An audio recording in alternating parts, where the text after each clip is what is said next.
Hello, everybody, and welcome to OpenExO Live. It is really good to be with you this Thursday. And today we are speaking with Carmen in Hong Kong. And you can see there next week we have Marco, and then we go on a bit of a break. And if you are interested in joining us on OpenExO Live, we want to speak to all our community members. We have a large community around the world. And so if you want to share your story, please head over to the marketplace on the OpenExO platform and apply to be on OpenExO Live. It'll be so great to have you. And before we get Carmen up on the screen, I do have a few words from some community members that have been shared. And the first one comes from Trent. And he just said, Carmen brings an amazing ability and depth of cultural and stakeholder insights, a wonderful energy and work ethic focused on supporting her people to achieve their best, resulting in great outcomes. Next, from Suman, Carmen, you are full of life. You are always ready to go. Your say and do ratio is a perfect one. That is, what you say is what you end up doing. There are very few people who one can approach in any season with any reason.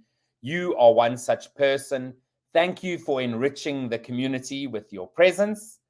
And then lastly, from Emily, I first worked with Carmen when she was a client-side mentor to an EXO sprint team at Ananda in Thailand. And she has since become a wonderful EXO coach. She recently worked with a young team in the Philippines who she really nurtured to create a highly sophisticated initiative that she is now helping to implement to build an entirely new industry for the world.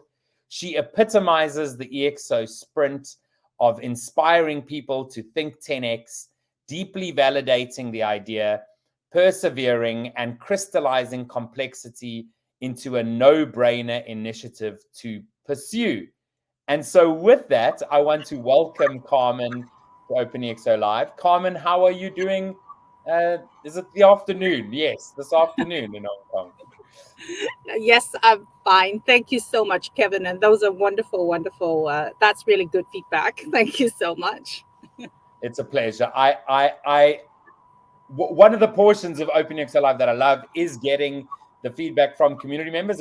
It just is a reminder of why community is so important. And so with that, I always like to ask the person I'm speaking to give a bit of background about yourself, where you are, from, what you've done, and how your journey got you to the OpenExO community.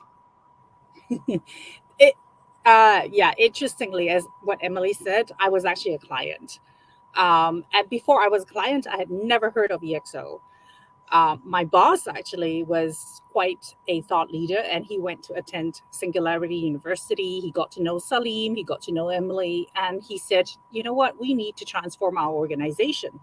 And this, I can tell you, is a very old-fashioned real estate company in Thailand. I was a chief customer officer at that time. And so when I heard, oh, transformation, let's be digital, all of those nice things. So I was thinking like, great, that means that my customers will have a better time. And so I said, okay, wholeheartedly, I want to get into this and make sure that we actually change the culture and actually get the company to be more, I would say, resilient, in terms of building up for the future and so on. But where I came from before real estate was I've been many years in hospitality. And I've done lots of different roles, from sales to marketing to branding to customer experience. Like now I am an independent consultant, really looking after a lot of, I do projects for clients to look at strategic alignment so that we align culture with strategy so that they can actually achieve the desired outcomes. Awesome. Yeah. I see. I mean, I know from speaking to you, meeting you, that your background also has seen you in multiple different countries as well. In the hospitality industry. So I guess, quite a broad range of understanding, different cultures, different people, and the the one thing that as part of the EXO model is an MTP, and it's obviously quite important, that organizations have an MTP, and we often speak about personal MTPs as well. And so, could you share, what your personal MTP is? Well, it's not something so cool as Google's like organize the world's information, and all of that. So I'm always envious of people and organizations that have those kinds of MTPs. It sounds as if it was like carved out for them. So mine is really enabling and empowering future ready generation of organizations and people. And I feel deeply about it because I think the whole reason why I actually left full-time employment and went into independent consultancy is because I felt that I was just impacting a company by a company by a company. And I really wanted to, once I learned about EXO, OpenExO, I wanted to expand myself so that I could really look at the next generation. When I was still with Ananda, my former company in real estate, and I was also with hotels, I would say that we were every day reinventing the wheel. We were never really looking like into the future. We tried to look at the future, but we didn't know how to. And we also, because of, I guess, the discipline or the kind of business around us, and also, I think being in Asia, where labor in those days was still very inexpensive. So we were not really tapping a lot of the resources and leveraging the assets around us. And as a result, I really felt that, it's how to get the next generation to the next level so that they are resilient and they actually can thrive in Yes. industry 4.0. No, absolutely. It's we definitely have. I mean, we know that technologies have been transforming the world for hundreds or thousands of years, from, I guess, stone tools right through to today. But definitely, I think these are some of the first generations where, if I look at my nieces and nephews, the world is going to be very different when they're 30. And when I was a child, the world is quite different. I mean, actually, if we think about it, I can do this with you right now. You're in Hong Kong and I'm in South Africa, and we're sharing this to every corner of the globe. Quite insane to think about that. And those accelerations, just continue to happen. So it's so important to actually have people out there saying to leaders and organizations, you need to understand this and build strategies around it. And so, as we did share, though, I mean, you participated in a sprint. So you were on the client side. What would you say was the experience? Going from knowing maybe a little bit to suddenly this 10-week quite intense program. It's interesting. You know what? I've been as I said, a client side sponsor. I've been a coach, obviously. I've been a participant, and I've been a mentor. So I've done all of those roles, basically, within sprints and within the EXO ecosystem.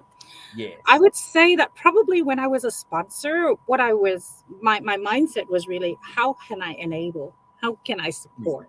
And that was the big thing for me, like, how can I make this process easier? And how can I bridge that gap between the sprint participants and the coaches who may come in cold from wherever they come in from?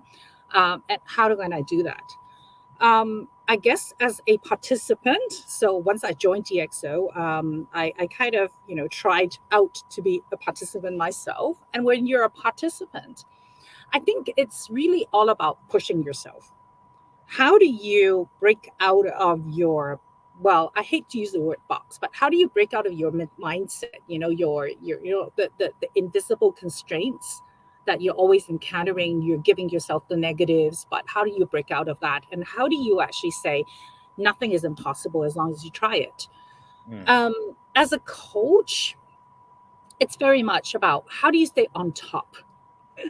It's like, don't get too involved, but how do you stay on top and look at the entire situation so that you actually know or are able to guide, in such a way that you're above it, but you're actually also still with them, right? Yes. And to be a mentor is actually the part where so far I found that I've enjoyed the most, because as a mentor, you're sort of bringing your own experience to Mm. share.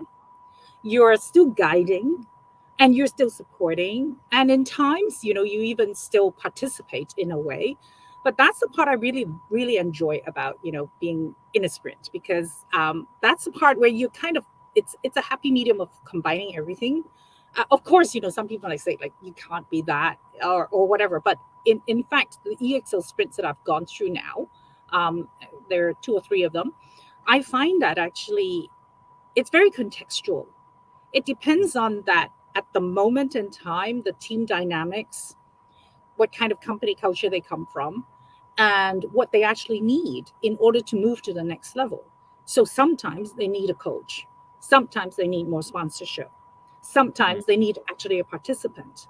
And that's actually the kind of experience that I'm actually getting. And a big thing about it is, how do you actually adjust yourself? How do you move with the context so that you're in the flow with them, so that you actually get the flow going, and the flow carries them as well.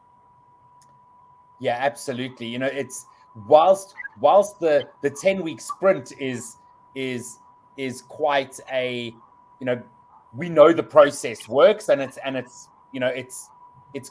I wouldn't say strict. I can't think of the right word, but it's quite a, Structured. structured. Structured. Thank you, Carmen. It's a very structured process. Making that structured process work sometimes takes flexibility, like you've said. And if you have teams that are really then struggling, as you say, sometimes you almost have to be a participant. I like the way you shared it. You didn't say sometimes you have to consult and tell them what's required. I, because we're not, you know with within the EXO thinking, we really more look at how do you coach people versus how do you tell them what to do and consult. But sometimes you need to be that participant, don't you? Where you actually giving some ideas that go beyond just coaching, I guess. Yeah, and that's why I use the word participant, Yeah, because even right now I'm coaching another sprint, but you know, like, if you go in there and you start saying I'm the consultant and I know best, in yeah, fact you never know best. And yes, because you don't have the local context that the sprint participants have. But if you put yourself in the shoe of a participant, then you would say, okay, if I were a participant, I know that I'm not always right, but you know what, this is an idea that occurs to me. you know how does that yeah, go down, what we're trying to do, and will it get us to where we want to be? So that's kind of that mindset. So I really think that to take part in EXO sprints, no matter what role you play, it is really that mindset, that open mindset of saying, let's be focused on the outcome. And it's, how can we actually ensure ourselves as well as our clients that we're moving towards that outcome? yes, yes.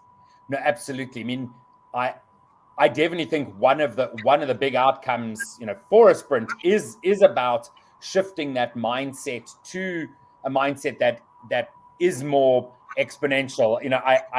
I guess, which is much more of a growth mindset versus a fixed mindset. I mean, a small personal story. I can remember when I started my journey. I was in the pharmaceutical industry, in manufacturing for quite a while, and I came in, I guess, with that mindset of, I might have the degree, but I don't know, what the best practices are.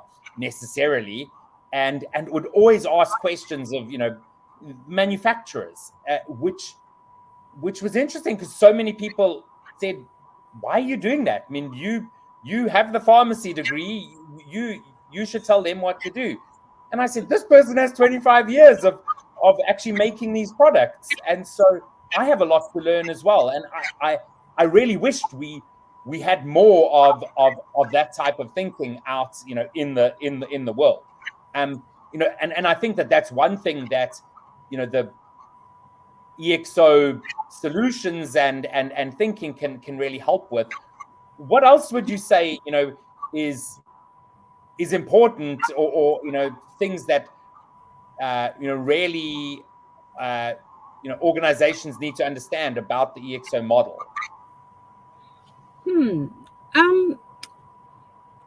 What I hope Salim or other people who are working on the book doesn't mind. I hope they don't mind. I actually think that the EXO attributes are nothing unusual. Yeah. They are things that we should basically be doing. They should basically be, you know, opportunities that we're all looking at. And I would say that these are things, and you know, that's actually part of our toolbox. The trick is, do you know when to apply which one? And do you know what result you actually want to get out of it? And remember, I said I went from sales to marketing to branding, a customer experience. My experience has always been that, yes, you know, when you're more junior staff on the front line doing sales, you know, you can't change your product. You have to go and sell it to people and say, like, buy, please buy. When you're in marketing, you still can't change your product much, but, you know, you're saying like, okay, well, maybe I'll just try to repeat my message, you know, in every which way. So you will see me on every Google page. And maybe after so much repetition, you will buy my product. But actually, when you start getting into branding and you get into a customer experience, that's actually when you see people, you know, looking, and that's when you actually realize that it's actually how people feel when they're using your product. And if you're focused on your customer, you're focused on ensuring that they've got, you know, the right experience, that they will actually you know, exceed their expectations. They will tell people about it. They will come back and buy it again. So the EXO attributes, in fact, help with a lot of that. And applying them as your business needs it, of course, you know, will actually help you focus on your customer. How do you build that community, build that support, and build that affinity? On the other side, I think EXO attributes also help us, you know, in terms of how do we manage our resources, you know, the staff on demand, the leveraging of assets, you know, and so on, and the dashboards and interfaces. And that, again, is good business. It really is good business. So in a way, I try to, how do you say that? As I said, I hope nobody gets mad at me for saying this. I am part of the community. I buy all of those attributes, but it's instead of trying to sell, we've got 11 attributes and we should do this and this and this and this. It's really more like, look at the context in the business first, and then try to apply, you know, what is relevant. And then, you know, everybody gets a much better result. And you're not trying to go against the culture of the company. What you're trying to do is to actually take the way of working of the company, take what makes sense for the company to do, and you take the result, the outcome that you want to achieve, and then you move together. Yeah, no, absolutely. And Carmen, I think Salim would probably be the first to say that, you know, the EXO model is really just looking at what successful companies are doing and then turning it into a model, really just saying, this is what we've observed. And so if you want to, you know, have great outcomes, look at how you can implement some of these things. And that's really important. Earlier, whilst you were talking, I did put up some comments there from both Lars and Paco. Thanks for being here watching, just sharing, you know, about you know, mentoring versus coaching, and the importance of abundance mindset. So, Carmen, as I said before we started speaking, our time on OpenExO Live is going to disappear very quickly, and it has disappeared. And so it's been really great, having a chat with you. It's been quite a while. I was lucky enough to meet you and some of the team members when was it now in Bangkok, probably 3 years ago. So I always like to ask the question when ending off OpenExO Live, which is, is there one thing that you want those that are watching this to actually walk away with as we end off the call today? One thing. It's about health versus performance. We all talk a lot about performance because it's EXO, we need to be 10x, and all of that. I always look at health as being very important, because if you can have performance for a short period of time, but if you don't have health, organizational health, personal health, you actually cannot achieve performance. And even if you do, it's not sustainable. And, to embrace the EXO model, to even take on an EXO sprint, you actually need health. And that's also part of that context I was talking about. So I would say that health is really important, and good health. I think we've all learned in the last 2.5 years that good health is really, really important for all of us. Awesome. Well, Carmen, it's been wonderful chatting to you. I hope you have a fantastic afternoon there, and all the best on your end. Thank you very much, Kevin. And yes, hi, everybody. Thank you. Bye-bye. Bye-bye. So great chatting to Carmen, and just hearing her views around being on a sprint process, all those different opportunities, was really, really enlightening, and so awesome to see how from being a participant versus a coach versus a mentor, and how all those parts are so important and sometimes interchangeable. And so that was really awesome. Next week we're speaking to Marco, who's in Brazil, and then, as I said, we're taking a bit of a break. So thanks so much for joining us. We'll see you all next week.